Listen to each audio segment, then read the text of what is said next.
Capítulo 3. México hasta Hernán Cortés. Dicho globalmente queda ya lo que era México hasta el siglo XVI de esta era, que nosotros llamamos cristiana y es mal dicho porque es impropio, pues, no es esa era en el Asia, África ni Oceanía, ni aun en toda la Europa, pero no he de hacer cuestión aquí y diremos siglo XVI de la era cristiana. Pero volvamos los ojos, por la metafísica de los hechos, un poco más atrás de Hernán Cortés, y precisamente por los romances que entonces se hicieran durante las conquistas. Examinados los hechos que narran los historiadores y romanceros, encontramos que México tenía una mayor civilización que la que se les llevaba y es en este punto solo, en lo que he de estudiar. No quiero suponer, ni nadie supondrá, que se le conceda a Moctezuma grandes prestigios para hacer resaltar más la hombría de Hernán Cortés, pues éste era ya reconocido en su valor y méritos personales,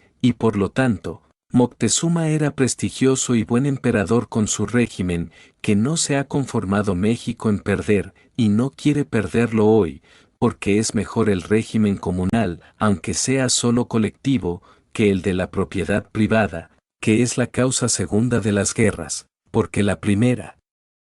es la religión, sea cual sea en color, escudo y dogma, y la historia y los himnos patrios de todas las naciones confirman esta verdad. Luego, si México tenía civilización, si había amor entre sus habitantes, no habiéndoles llegado la civilización europea ni oriental, es porque la razón había despertado en ellos y encontraban satisfacción en el trabajo y provecho en común, y sabemos por la historia y romances que en México había placeres honestos y derechos entre los hombres, que no los han tenido después, y por lo tanto, su bienestar estaba en la comunidad. Hernán Cortés ha encontrado ejércitos organizados, lo que nos prueba también que no todo el territorio era una comuna, aunque fuese un imperio que regulase una ley civil común, pero mantenían cada colectividad o reino su fuero independiente de justicia, y esto es lo que les faltaba y se lo tenían que llevar las naciones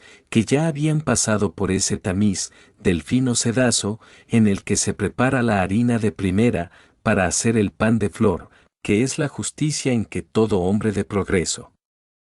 quiere vivir, caminando a la perfección. Como no hago ya historia, porque la esbocé en el capítulo 1, la que no se conoce, y del tiempo de Hernán Cortés, está hecha muy minuciosa. No he de catalogar las riquezas y grandezas de Moctezuma y por eso solo hago anotaciones metafísicas que me sirvan de autos al juicio que estoy haciendo a la revolución actual. Sabe el mundo muy bien los tesoros y lujos encontrados por Hernán Cortés en las cartas de Moctezuma, sabe también la estratagema militar y el arrojo que hubo de tener Hernán, para dejar triunfante el pabellón español, pero digo, que fue un triunfo, porque era un decreto de la eterna ley del progreso y de la causa de la justicia, y esto es palabra del Creador que no puede pasar sin ser cumplida, y es esto, lo que no sabía Moctezuma ni Cortés, ni el rey que lo mandaba, y sin embargo, obedecían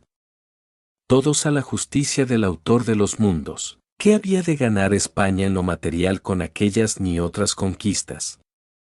¿Acaso no sabía su rey, que un solo hombre valía más, mucho más, que todas las riquezas que pudiera capturar? ¿Cómo no lo había de saber, si rey hubo tan amante de su pueblo, que quería que cada súbdito suyo tuviera una gallina para un puchero?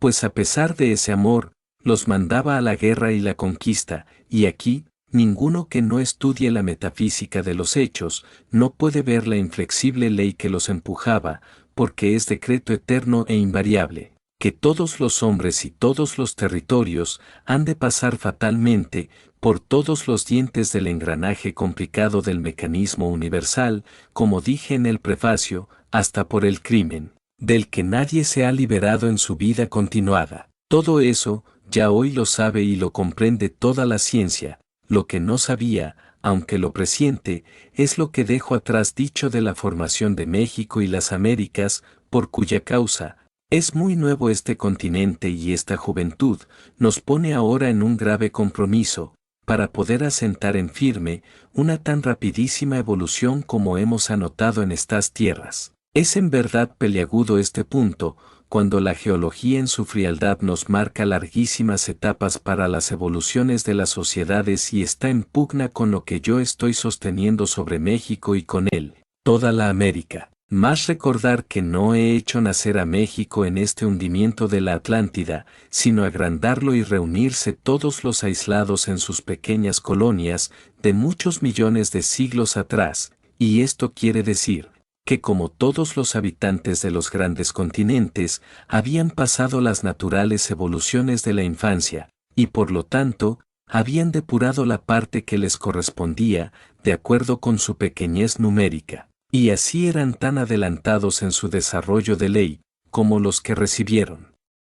vertidos por la justicia en las olas del Atlántico, y los que fueron con Cortés y más tarde, excepto los adelantos que engendra la mayor colectividad, que cuanto mayor es ésta, tanto más grande es la suma de pensamientos y concepciones y más rápidamente se ejecutan, porque de esas grandes sumas de fuerza, nace la plenipotencia, que acelera los actos de las evoluciones. Esta es la ley imponderable, que las ciencias saben y que no ha convencido a los hombres tuertos, por no perder la supremacía usurpada en la fuerza bruta del mayor antagonismo. Cuando los hombres han evolucionado en un ambiente pacífico y de bienestar, no por eso habrán dejado de pagar su parte al dolor, pero son dóciles por la nobleza, aunque el cariño está limitado al pequeño número de su colectividad, que para él es todo el universo, porque no conoce más. Y este era el ser ético, étnico y biológico, de aquellos habitantes de los islotes del antiguo archipiélago que he descrito. Desde el hundimiento de la Atlántida hasta Hernán Cortés, habían transcurrido 82 siglos y esta mínima fracción de tiempo les bastó a los nuevos nacidos como nación grande para consumir en poco tiempo la obra de muchos millones de siglos, pero es porque los arrojados por las olas llevaron el progreso que tenían los atlánticos y conocieron todos los nombres de los dioses orientales y occidentales, desde Fulo y Peris al Krishna. Hasta entonces, solo al sol adoraban, y esto sin culto ni más. Ritos que el reconocimiento profundo del bien agradecido, y este es el estado de México hace 82 siglos, el que cambió pronto de acuerdo con las obras de sus manos, a cuyos ídolos se rindieron. Pero era conveniente para que sufrieran los desengaños y de la experiencia, hiciesen ciencia, para poder llegar a la sabiduría, donde se encuentra únicamente el verdadero goce y bienestar, y para esto, no podían llegar en el aislamiento de su nación o territorio, y la divina ley de justicia ordenó las cosas, como ya las había predicho desde Abraham hasta Isaías, y en Moisés es prometida una tierra que no había sido hallada, y América es la tierra prometida y lo probarán todas las escrituras. Aunque hayan sido mutiladas por los calumniadores de Colón y de todos los conquistadores, porque desmentían el dogma católico cristiano, haciendo un nuevo mundo, con lo que confirmaban muchas profecías, y a Jesús, que dijo que tenía otras ovejas que apacentar, el gran pastor. Es entonces, cuando la religión católica atizó el fuego de la Inquisición, para amortiguar el grito de engaño que salía de las conciencias, pero ya el Creador había preparado estas tierras, para que los libres, los sabios y los rebeldes, se ampararan, a la par que la llevarían al grado de las grandes naciones, igualándose todas en este momento. ¿Para qué? Contesta el tiempo, yo solo diré que para implantarla comuna, no colectiva, sino universal. Cuando Cortés llegó a México, éste dormitaba en el límite de un progreso colectivo, y ahí no podía estancarse y Cortés, en nombre de España, que en justicia le pertenecía, despertó a México y otros de sus hermanos, toda la América.